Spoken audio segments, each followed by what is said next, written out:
Hey everybody, welcome back to the ProgCast. I'm Gregg Bendian and always doing my best to bring you the most interesting figures in what I think is the most interesting music. And I think a lot of you agree. I love hearing from you and knowing that we're connecting with the people that appreciate excellence in music and creativity and openness to genre. And so we have really one of the greats from the last 40 years, and at least, I think, of what's been happening in music. And we share a couple of collaborators together, and great love and affection for Mike Keneally and Todd Rundgren. And I've been filling in for Prairie Prince whenever he's not able to do the Todd shows. So we both had the experience of working with one of the greats. And so much I want to talk with you about, but I want to say welcome to guitarist and musician and all-around musical wizard, Steve Vai. Hi, Steve. Hi, Greg. Thanks for having me. So much to talk about. Thanks for being with us. And, I think there's so many tangents in your musical life that interest me. And I'm kind of interested in a lot of people's beginnings. Mm-hmm. And I think that you and I are around the same age.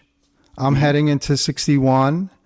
And I'm heading into 64 any day now.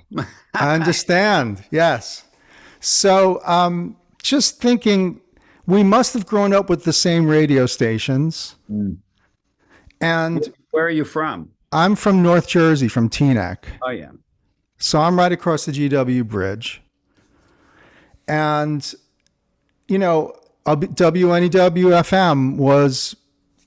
Yeah. So I was wondering if you had any particular memories of being kind of knocked back by hearing stuff on the radio, maybe for the first time, or any of those things.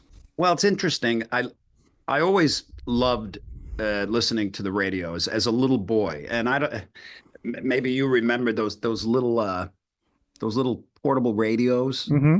That you with can the earpiece in with the terrible one earpiece, AM only. Right. I don't even know if FM existed, this was so long ago. And I just used to love hearing top 40. Yeah. But when FM started to come about and I started getting older, 11, mm-hmm. 11 or 12, and my brother had a wonderful little stereo, and we shared a bedroom. So that was I was like a magnet to that thing. And the FM started playing a lot of the rock music that was popular at the time. Like you wouldn't really hear Led Zeppelin on AM radio or Queen or any of that. But when FM came along, you could now start hearing all of these contemporary rock bands. And that really opened up the floodgates. So I balanced that with also being addicted to running to the department store and buying little top 40 45s. I loved that. I used to save my lunch money. And we had a pool table at our school. Mm-hmm.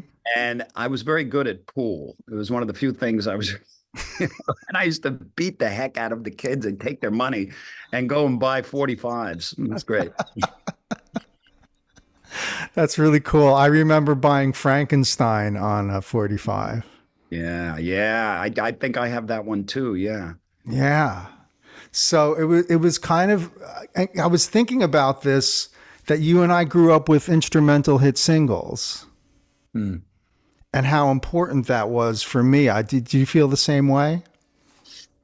Well, I don't recall many of them, but I know. Can I run some by you? Yeah, but maybe you'll remind me. Do you remember Billy Preston, Out of Space? Bonga-danka-dum, bum, bang, bonga-danka-dum, bang, bang. Clavinet. Yeah. Okay. Right? So, and of course, Frankenstein, of course, but then you had Elizabeth Reed, Allman Brothers, these these kinds of things would make it onto the airwaves all the time. Mm. And I just thought that was a kind of ear training for us, because now we're listening to parts. Now we're listening to really the interior and the exterior of the music. And I feel like when I've spoken with the guys from Gentle Giant about this is like ear training for us before we start. And I know that you're studied and all around incredible virtuosic handle on all aspects of the music. But I found it interesting that it goes back to ear, doesn't it, Steve?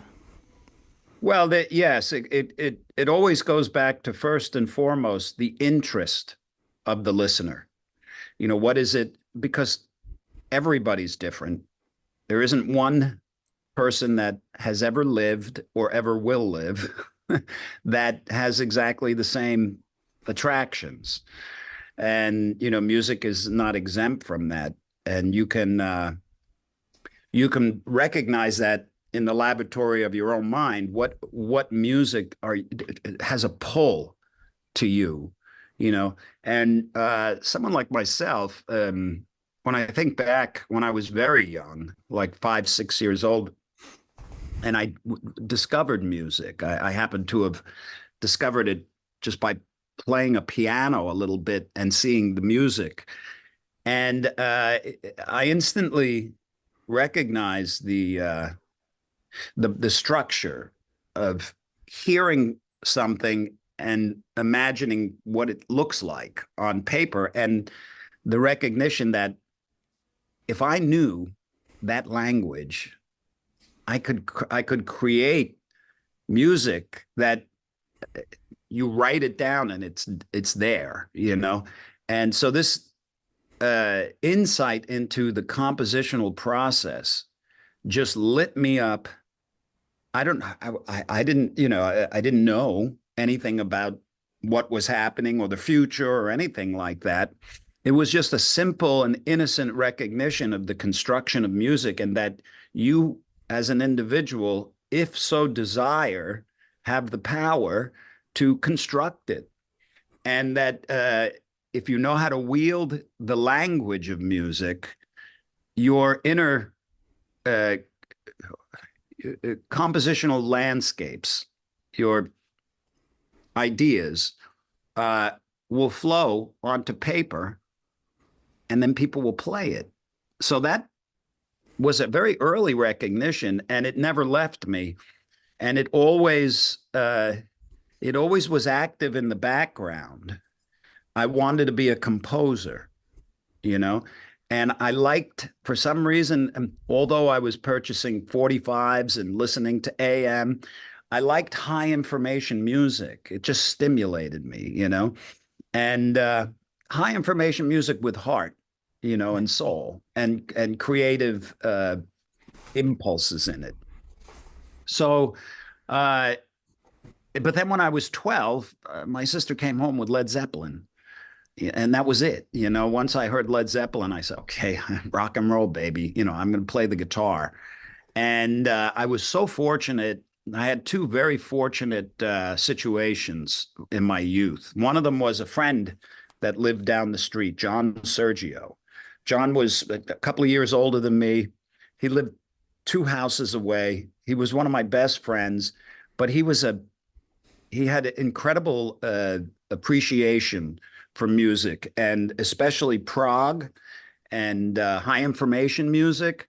So here I was with Led Zeppelin, and John's like, yeah, but have you ever heard Jethro Tull, or Emerson, Lake and Palmer? So he turned me on to, he opened this whole vista, Gentle Giant, all that stuff would have never, well, it may have made my radar, but if not for John, I don't know when. He took me to my first Queen concert. John was a bass player. He invited me when I was 13 into the first band I was ever in, and he championed me through the high school years that way. And he was also taking guitar lessons from Joe Satriani, and he gave me Joe's number, and that's how I hooked up with Joe, who was the second incredible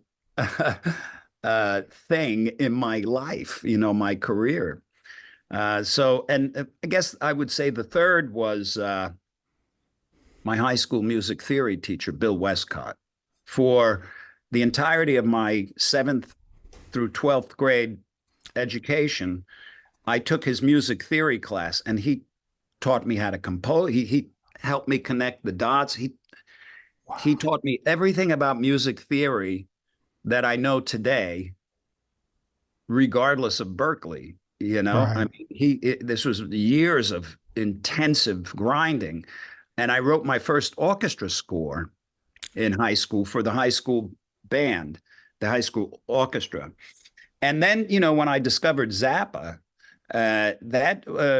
Frank was doing all those things that I wanted to do. Here was somebody that was employing high information music in ways that were compositional, comical. Mm-hmm. There's a lot of satire. There's entertainment. Mm-hmm. Incredible, crazy guitar playing, unbelievable compositional musical landscapes. I mean, Frank was the mother lode, and I gravitated to that. And oddly enough, just a few years after I graduated high school, I was, a year after, I was working for Frank. So you were at Berklee for a year?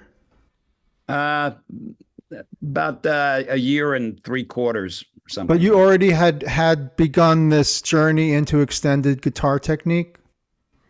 Oh, yeah. I started that when I started taking lessons and playing with John and then the other groups I played with as a teenager.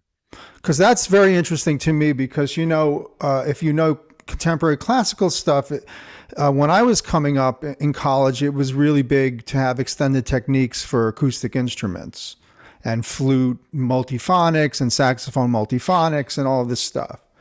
And I find that so interesting I'm a guitar nut like anybody else. I'm a drummer, but I love the guitar. And it's always interesting to me how everybody comes up with their own language.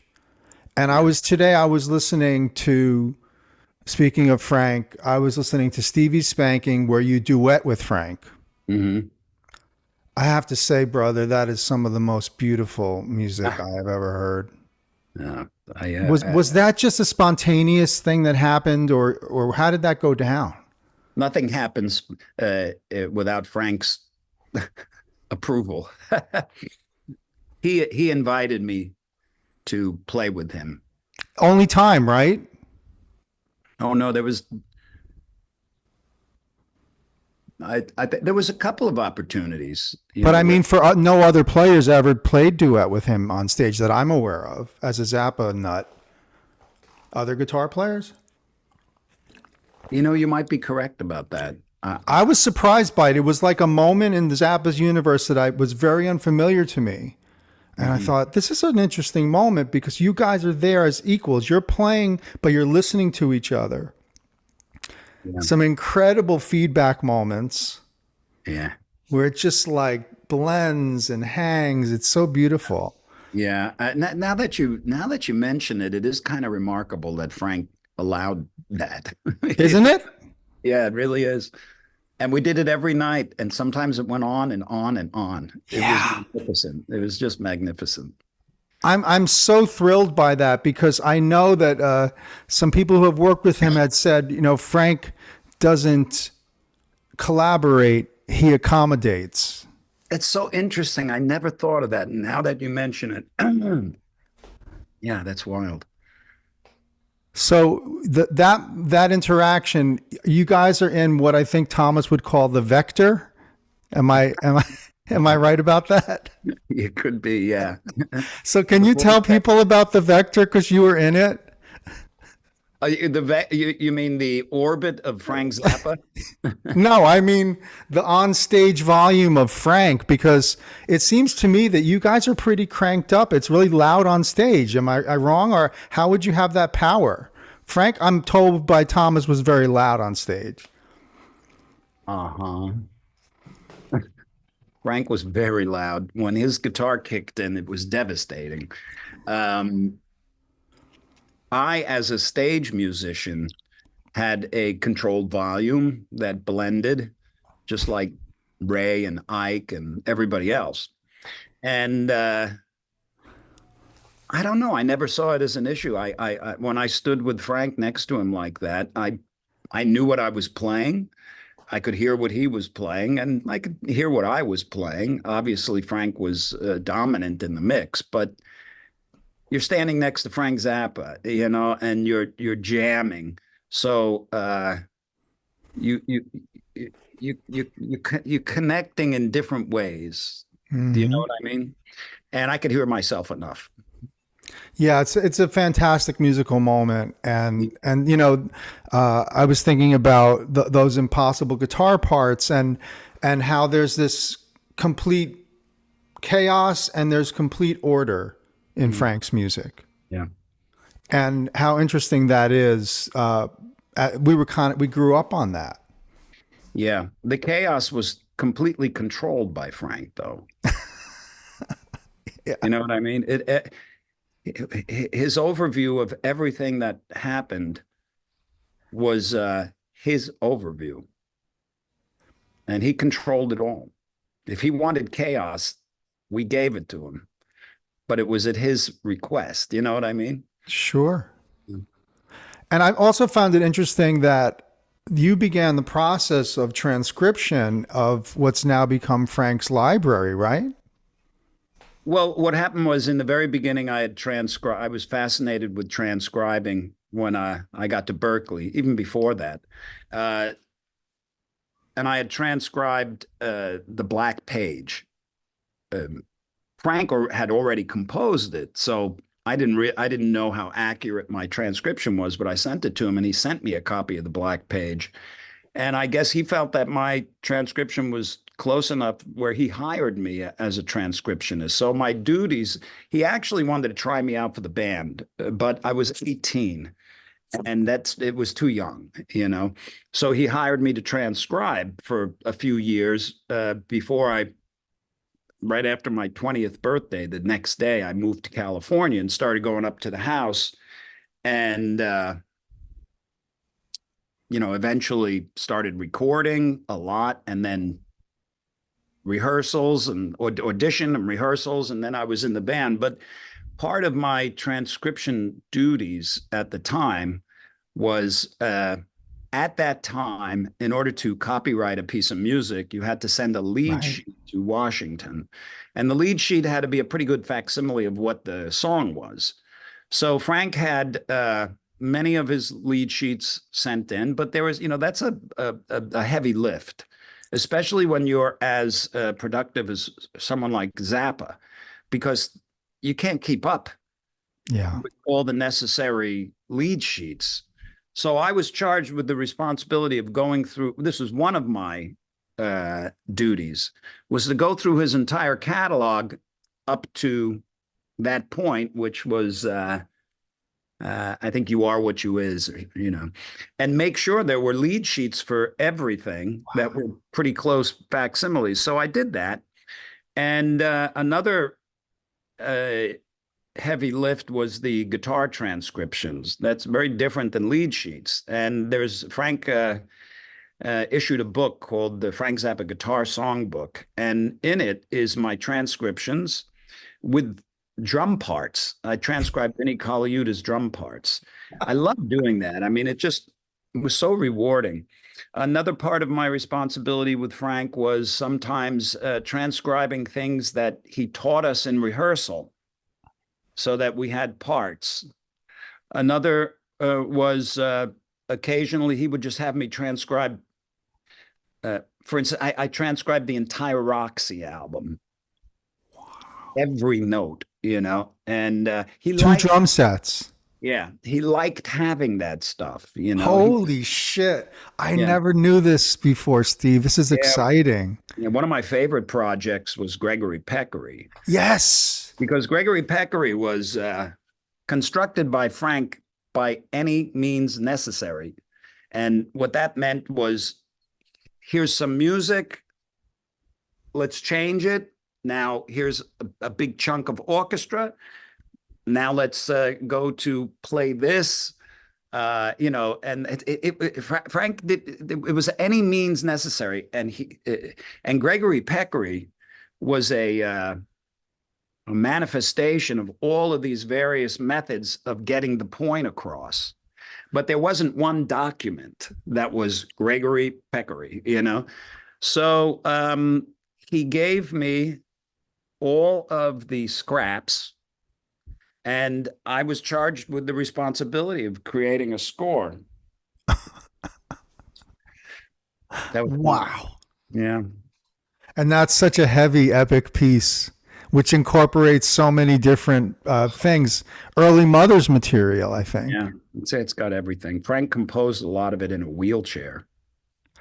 Okay.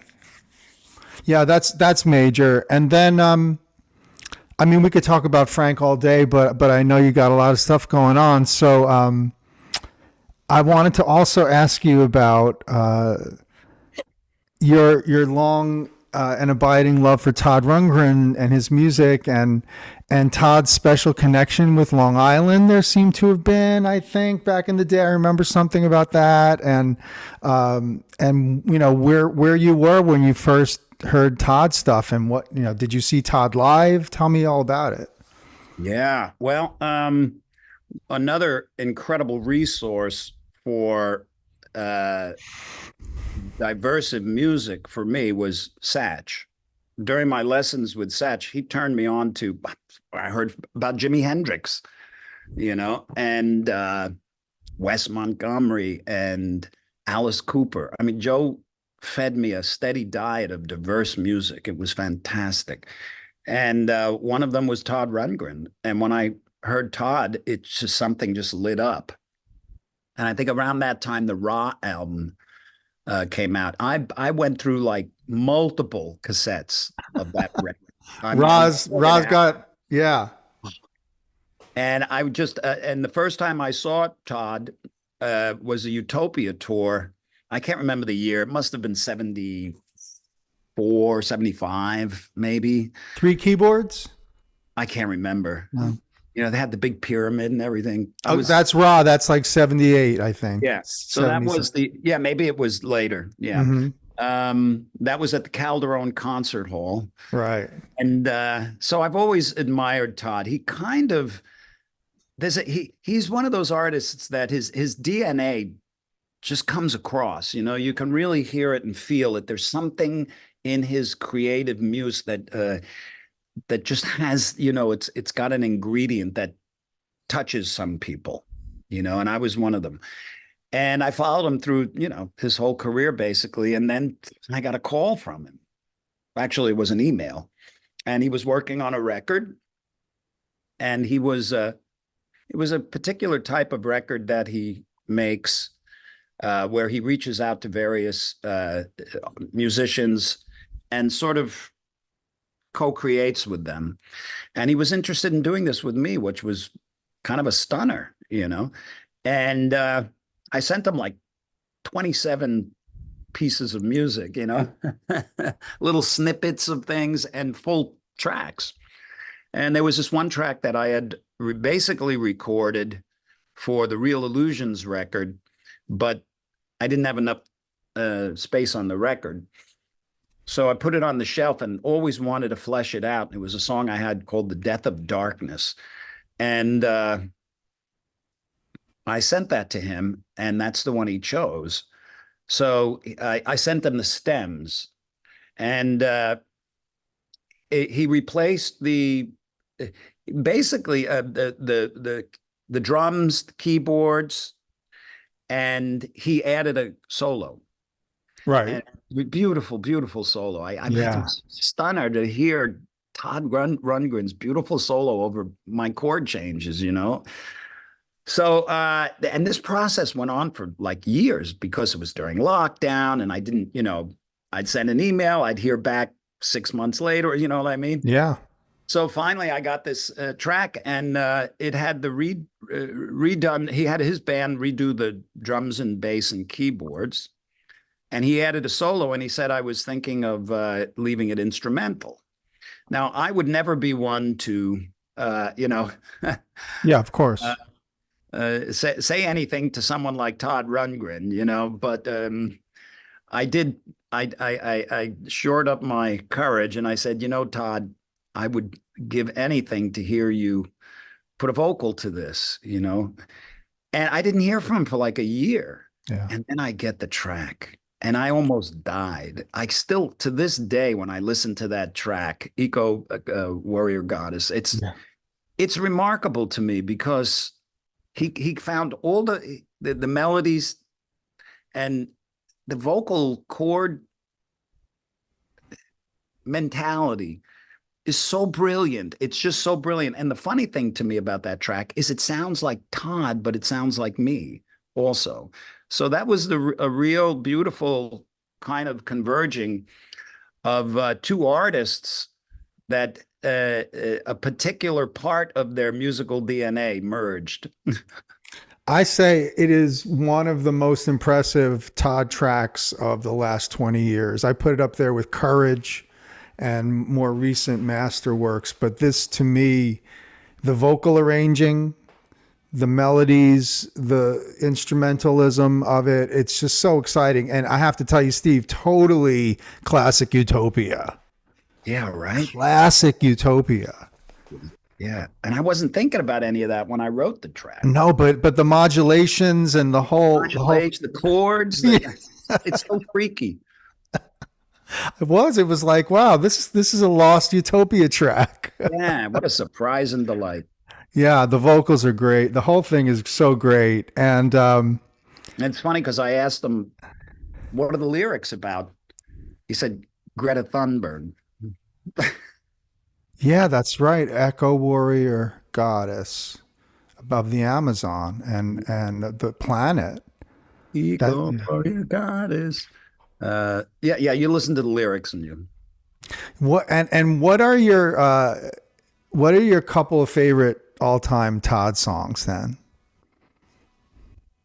Sing Ring and the Glass Guitar. Really? Wow. That is so beautiful. The Raw record was really injected into my bloodstream. So that whole record, Hiroshima, you know, Eternal Love. Eternal Love. Oh God. Yeah. When I heard your track with Todd, I said, this guy's into the Raw period. And it was such a cool connect to that, man.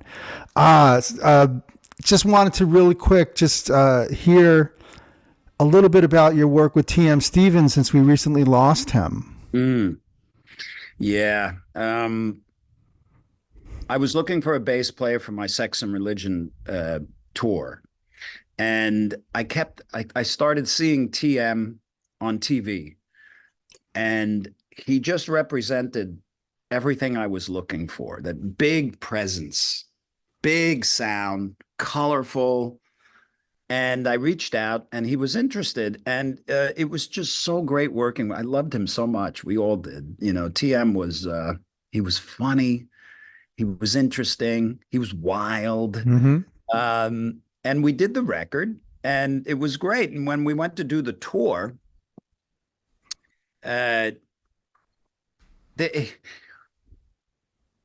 I always believed in Devin.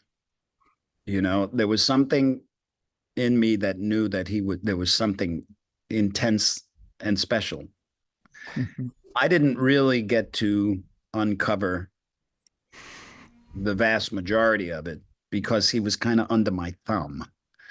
But Devin was wild, virtually uncontrollable. Mm-hmm.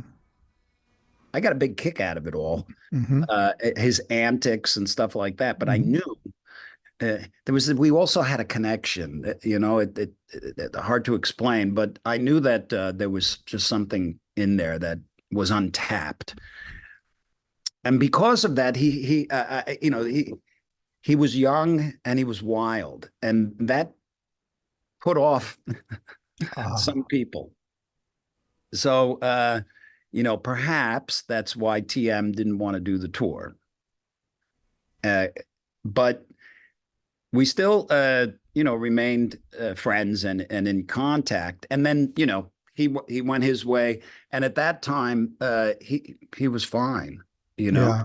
And then I started hearing things that he was suffering from some real mental challenges, and you know, Yeah, first time I saw him was with John McLaughlin's wildest band, the first one, Truth Band. And it mm, was TM, Sunship on drums, um, L. Shankar on electric violin, and Stu Goldberg on keyboards. And it's this first McLaughlin back electric after being with Shakti exclusively. yeah. That band was wild, and TM made his presence known on that Oh stage. man, you can't avoid it. Every time you walk into a room, you know you're there. So, Steve, tell me about what's happening these days. You're in Austin now, and you're on tour. Well, right now I'm in Kentucky, I think. No, Oh, I thought okay. no. Kansas City. Isn't it funny? I don't even know. I know, I know. Sometimes I don't know until I wake up in the morning and look at the calendar. um, this tour with Satch is like heaven in a cup. It's my favorite tour I've ever done. Absolutely, because I get to play with Joe every night, and it's just very magical for me. And it's an easy tour because I only play an hour, and then Joe plays an hour, and then we play together. And it's going by so fast. We only have a couple of weeks, but when we kicked this tour off, um, we thought maybe it'd be nice to have some new music.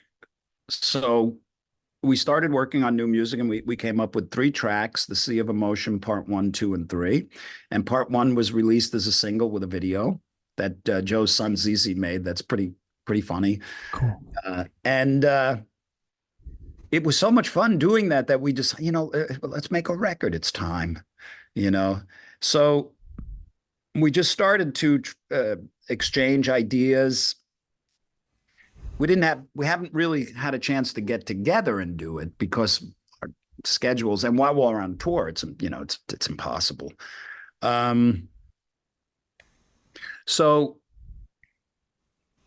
we started to engage in co-creating tracks, and then this tour came. And then right after this tour, Joe's pretty much going out with Sammy Hagar doing that Best of All Worlds tour. So he has to prepare for that. Right. And then he'll be gone all summer. And when we get off this tour, I'm going off grid for the summer to learn the beat music. Let's talk about that. I definitely want to hear about that journey. Yeah, it's a wild ride, I'll tell you. It's amazing. But so then, my schedule basically, or plans are, I have to prepare this summer for the fall beat tour. And then after that, I have the first quarter of 25 earmarked to complete the record with Joe. I'm very excited about that. And then, with the new Joe record,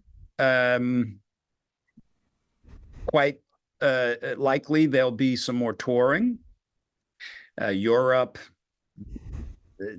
Asia, Pac Rim, Australia, South America. We don't know yet. I'm just saying what the usual protocol is. But at the same time, there's great demand for beat, So I'm juggling these two, and they're actually falling into place very nicely because the hardest thing is schedules, because you have to dance around my schedule, everybody's schedule. Danny's, has Tool, and that is obviously a priority. But I when I do interviews, it's not uncommon, especially with the rock press, to be asked, do you ever want to go back and start a band with Dave Roth, or relive the glory days of yore, and or do you ever plan on creating a super group? And my answer is usually, well, no. I really enjoyed those early rock star days. But as soon as you hear Passion and Warfare, you're like, okay, there's something else going on in this guy's head. And I don't have any intentions. This is what I tell the press. Usually, I don't really have an intention to start a supergroup.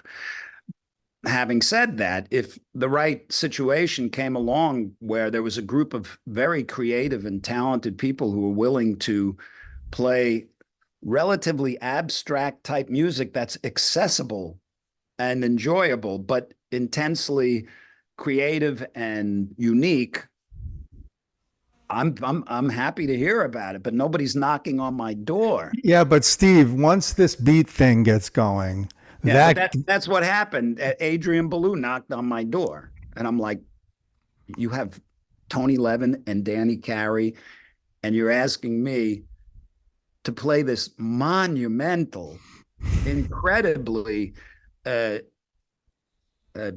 important music, beautiful, incredible music. And I just was like, yes. But a challenge, right? Because his picking and his tuning become issues for you, but apparently wouldn't Adrian have gone through it with standard tuning?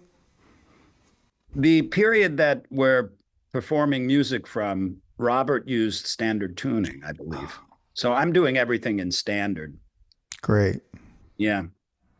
So it changed up on him later. So I think it became an issue. Yeah, it was later. Thrack was where I think he started to do the right. And when this came on my radar, the first thing I thought was, how does Robert feel about this? Because I didn't want to get involved with something that, you know what I mean? I did. And I was very happy to hear, Adrian said Robert's on board. He supports it. He thinks that the King Crimson music should be played. It should be reinvented, remashed, and he even suggested the name. So that was a relief. And then I said, well, I got to make sure I can play this stuff, because Robert's style is like polar opposites from me, maybe not polar opposites, but he's just fine-tuned through intensive discipline and vision, his style. And it's magnificent. And that's why that music sounds so unique, because of his masterminding it, And so I listened, I went back, and even in the 80s, when I was so heavily into those records, I never really dissected the music. I just knew something was going on, but I was hearing it on the radio. That's how accessible this music is. A lot of it was on the radio in the 80s. Mm-hmm. So I took a listen, and I thought, okay, I think I can handle this. And so I approved the gig, and then I got the book, and I started looking under the hood and realized that how specific and intense Robert's guitar playing and his parts were. But for some reason, through my entire career, I've gravitated towards impossible challenges. I don't know why. And because you realize once you start working on something that's seemingly impossible, it doesn't seem so impossible anymore. So I've gotten through all the music. Right now, I'm listening to Larks. I'm fingering Larks 3.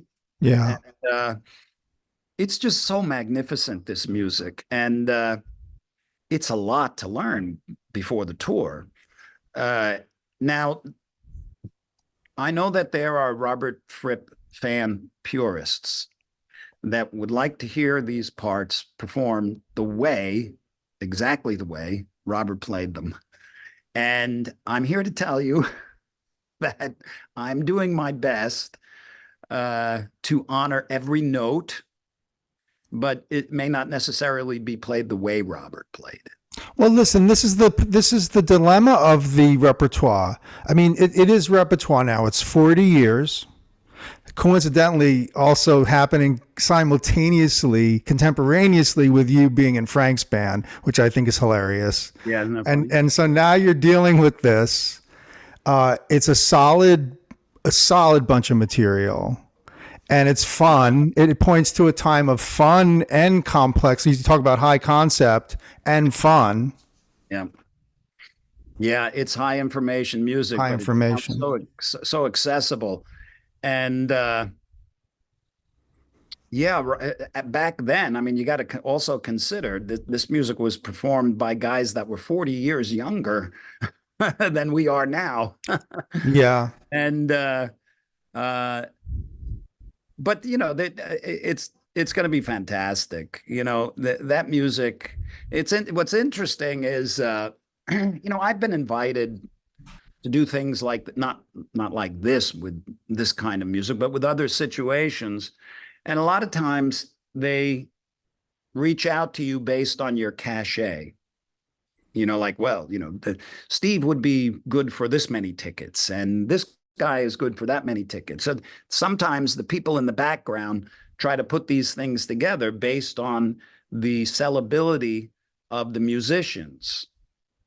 But when this Beat tour came out, it was obvious to me that the star is the music. Yeah. You know, the music is what people are really interested in. Sure, they might like, you know, they probably love Adrian and Danny and Tony, and I have my fan base, but that music. And it's how you approach it. And you know, I've gone through this with the Mahavishnu Project and with the Musical Box doing the Genesis stuff. And there's one extreme where you're recreating, and then there's another extreme where you're interpreting. And I think that's where the music shows that it has legs it can stand on. Is when someone takes it out of its original context. Is it now playable by these guys? Is it cool? Like, what are they going to do with the improv parts? And I would also say one thing I think would be so cool about this band is embracing that concept of almost every Crimson that has these open improv sections. Yeah, baby. That's some of my favorite shit. Well, I just can't wait. I'm so looking forward to this, especially yeah, King Crimson is a jam band in a sense also. Mm-hmm. You know, I mean, they have all of the specifics, but there's great swaths of open space. And both, you know, I've been so fortunate that Father Robert is he's being so communicative and helpful for me. And that's such a blessing too, you know. I get good insights on things, and he's very supportive of, as is Adrian, of what someone like myself can bring to the project in the form of improv. Mm-hmm. And the exciting thing for me is I've always dabbled slightly with guitar synths. And when Robert was on tour with us with G3, I would sit and marvel at how he would open the show with his soundscapes. You know, I mean, it was so creative and so interesting. And he would invite me to come and sit alongside of him, you know, and Keneally too, right? yeah, he was so open, and I think he used to play also on For the Love of God on some things, you know, and it was just such a great period and very open and creative period. But I would watch him construct these audio tapestries that never repeated themselves, Right. you know, and at times were so intense that the audience would be freaked out. Yeah. So that so piqued my interest again in the synthetic, you know, the guitar synth, and he was a pioneer of it, you know, he really was. Those things that they were doing on those early Crimson records were unique. Yeah. It wasn't Stick. doing that. So now the technology has evolved, and I've used some of it. There's a song on one of my records, Modern Primitive, and it's called Upanishads. And that's where you can really hear the use of the Roland guitar synth. I used every single patch on that one song. And I just had this hankering for really looking into the potential of these guitar synthesizers, but it was always something pulling me in another direction. Mm-hmm. So I'm really looking forward this summer to constructing some pretty crazy patches. But not having to use vintage gear, presumably. I'm trying to avoid that because it's so antiquated. It requires major surgery, and I think there's better ways. There's certain pieces of contemporary Roland gear that allows for the migration of patches. And my goal is to, in many of these songs where Robert's synth sound is necessary, it's a primal ingredient, a prime ingredient of the music. Sheltering Sky. There's a couple of others.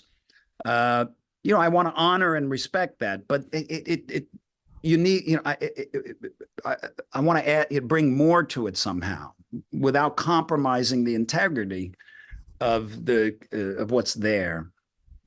That's been like your game plan your whole career, though. You step into these bands early on where you got to be in the band, play the band's material, but they want Steve Vai too.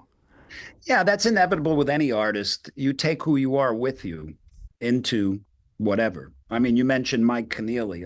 There's a perfect example. You can give Mike Keneally anything, and you can give him things you can't even think of. Mm-hmm. And it sounds kind of weird, but no, it's true. And it will come out complete, but it will be completely Keneally. Yeah. And if you gave it to somebody else that was even capable, which I don't know many people who can do what Keneally does. Right. It would sound authentically like them. If Keneally was doing the beat gig, it would be different than how Steve would do it. Yes.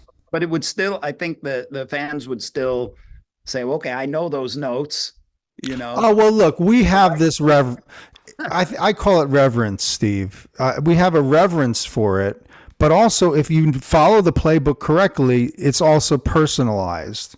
How the group changes over this idea of King Crimson changes over years. So why wouldn't this material and how we look at it change somewhat with now 40 years lens looking at it and being able to insert ourselves into it? Because you have all this vocabulary. Your vocabulary seems endless to me, but you don't want to bring everything. It's not going to be 60%, 70% Steve Vai show. No. I'm very happy to be standing. I'm not going to be sitting probably, but I'll probably be standing on the side and being very happy that Adrian is Adrian, and there will be fans that will just not be able to get past the fact that Robert is not there, and that's okay, but it's what it is. And I think that if this music has gotten into your soul, this is a great way to scratch an itch that nothing else will reach. Yeah, and it's such a big difference between CD and live. And when the three-dimensionality of a live concert happens, I mean, that discipline group actually played my college gym in '82. So I was there hearing it three-dimensionally right after the record came out. That's wild. Yeah, it was crazy, actually, that they showed up. Rolling off the dance floor. Yeah, in New Jersey, it was in a gym, yeah. And at Rutgers. And it was crazy because we got it right away. Like Steve Reich had happened, so we sort of saw the African and the minimalism influence on some of the patterning things. So it wasn't unfamiliar vocabulary, but we also knew the Talking Heads and XTC. Yeah. So it's funny how it lands at that moment, Yeah. you But know? And those three records, they were like monoliths. yeah. There's nothing like them. I mean, how would you, you can't even compare that to anything because it had a almost a pop accessibility, but the complexities were in many ways transparent. You didn't, you don't, you're not being bamboozled by somebody's overly excited intellect. Robert was just so brilliant at creating with Adrian too, creating parts that are highly complex, but when you hear them, they're accessible and pleasing.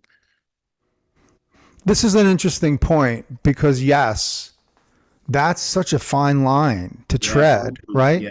To have high information, but yet have an accessibility. And I think the organized drum part thing is such an interesting period. No cymbals during that time, you know? That's great.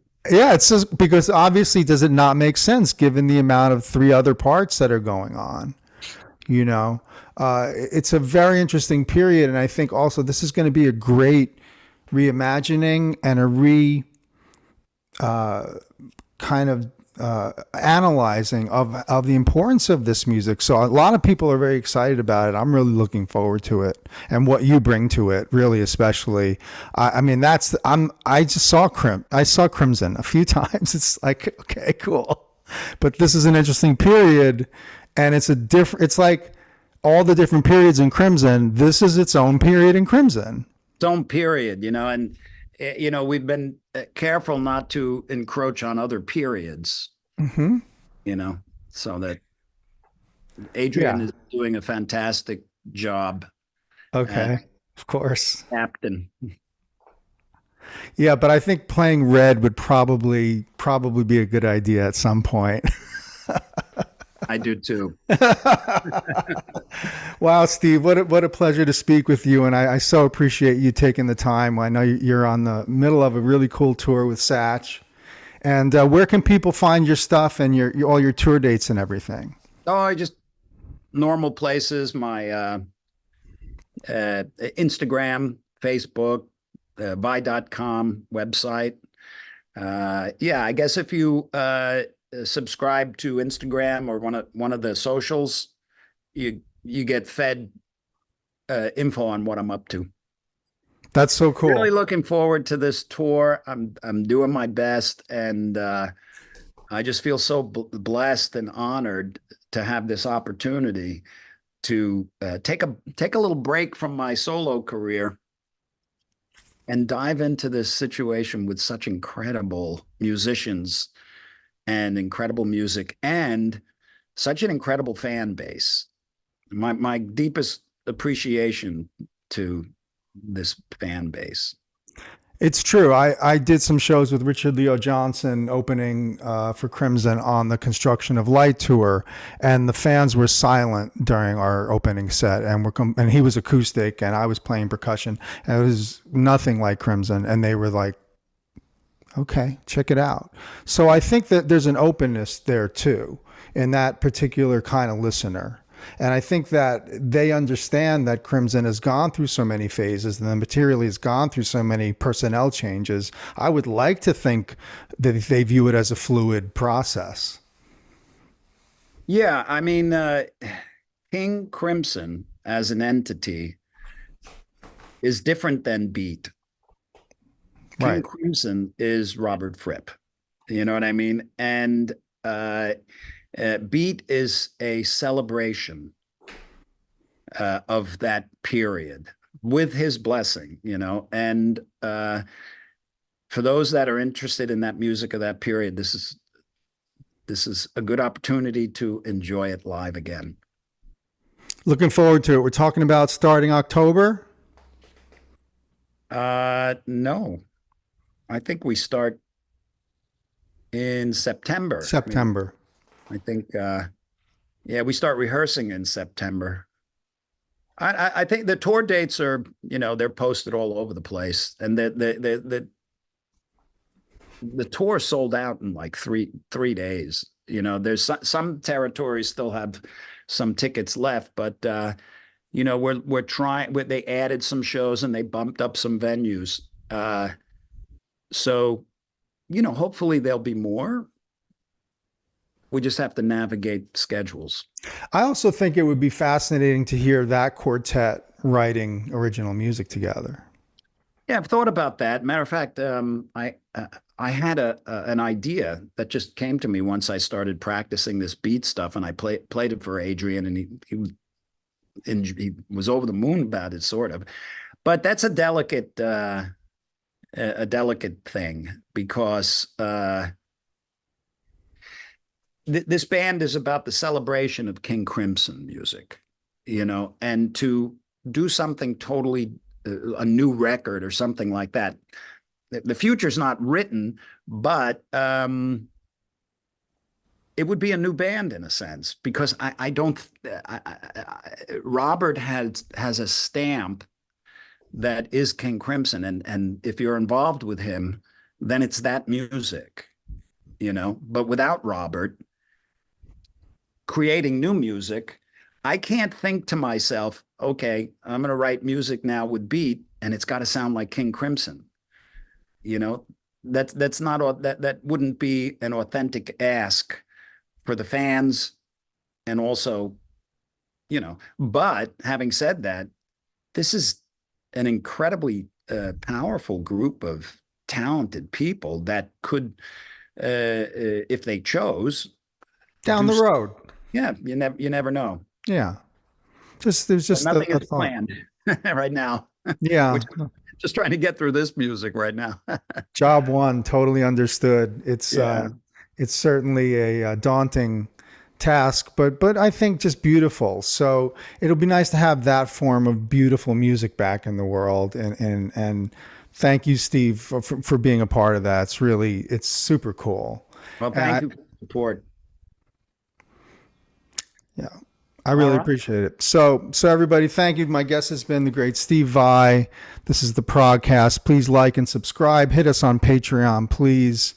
And we'll see you down the road. Thanks, Steve. You got it. Bye-bye.